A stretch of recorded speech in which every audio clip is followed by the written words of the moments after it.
Understanding percentage decrease. A simple guide.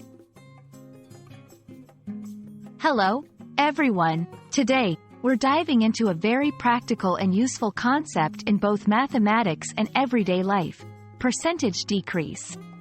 Understanding this will not only help you with your math skills but also in making sense of discounts, sales, and financial changes. So, let's break it down together, step by step. Percentage decrease is a way of expressing a reduction in quantity or amount in terms of a percentage. It helps us understand how much something has decreased in proportion to its original value. The key here is that it's all about the change relative to the starting point, not just the final value. To calculate the percentage decrease, we follow a simple formula. 1. Subtract the final value from the original value to find the decrease. 2. Divide the decrease by the original value. 3. Multiply the result by 100 to find the percentage decrease. In mathematical terms, it looks like this. Percentage decrease equals original value, final value, original value, x 100. Let's apply this formula to some real-life situations. Example 1.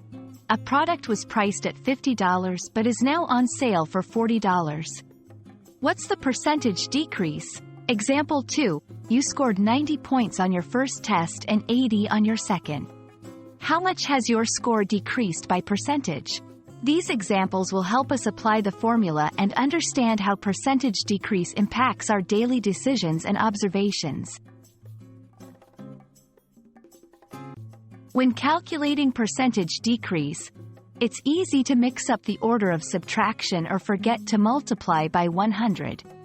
Always remember to start with the original value and subtract the final value. Double-check your steps to ensure accuracy. And that's a wrap on percentage decrease. We hope this explanation helps you feel more comfortable and confident in working with percentages in various scenarios. Remember, it's all about understanding the relative change. Keep practicing, and you'll find it becomes second nature. Thank you for watching, and don't forget to apply this knowledge in your day-to-day life.